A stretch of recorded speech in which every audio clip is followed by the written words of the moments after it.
ایک صحابی تھے جو حضور کو ہنسایا کرتے تھے، حضور کو ہنساتے تھے، نبی پاک کو بڑے پیارے تھے۔ اس طرح کے بھی کچھ بندے ہونے چاہیے، اس طرح کے بھی کچھ بندے۔ صحابہ کرام علیہم رضوان فرماتے ہیں جب حضور غم امت میں پریشان ہوتے تھے تو ہم منتظر ہوتے تھے کہ کبھی وہ ہنسانے والا آج آ جائے نا، دو چار باتیں ایسی کر جائے نا ہنسانے والی تو معاملہ ٹھیک ہو جائے۔ کچھ لوگ ایسے ہوتے ہیں جن کو دیکھ کے ہی چہرے پر تازگی آ جاتی، مثل تعویذ ہوتے ہیں نا کچھ لوگ، وہ جب بھی ملتے ہیں شفا ہوتی ہے۔ تو یہ حضور کے پاس بیٹھے ہوئے تھے اور ہنسانے والی گفتگو کر رہے تھے، تو نبی پاک بھی ان سے باتیں کرنے لگے۔ تو بات کرتے کرتے نا حضور نے انگلی ان کی طرف بڑھائی تو ان کے وجود کو انگلی لگ گئی۔ ایک تو وہ روایت ہے نا کہ صفیں سیدھی کراتے وقت حضور تیر کے ساتھ صفیں سیدھی کرا رہے تھے تو ایک صحابی کے پیٹ پہ لگ گیا، انگلی لگ گئی۔ عجیب دیوانے کہنے لگے آپ نے مجھے تکلیف دی ہے، معاذ اللہ انگلی چبھو دی، میں نے تو بدلہ لینا ہے۔ ہمارے ہاں مسئلہ یہ بن گیا ہے کہ کوئی بڑا آدمی بھی اپنے آپ کو قانون کے حوالے نہیں کرتا۔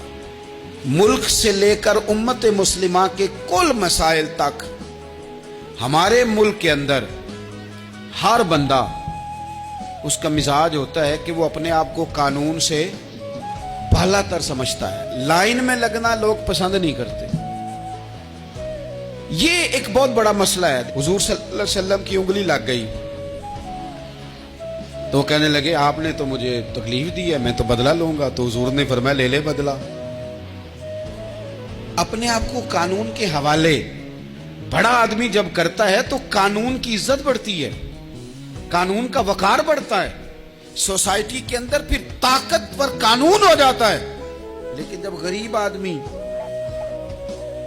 آدمی کے لیے قانون اور ہو اور امیر کے لیے قانون اور ہو تو اصل معاملہ تو قانون کی بالادستی کا ہے، آئین کی پاسداری کا ہے، اصولوں پہ کھڑے ہونے کا ہے۔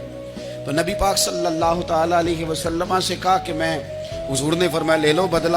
یہ حقوق العباد کی نزاکت عرض کر رہا ہوں، لے لو بدلہ۔ انہوں نے کہا جی پیٹ سے کپڑا ہٹائیے، تو حضور نے پیٹ سے کپڑا ہٹا دیا۔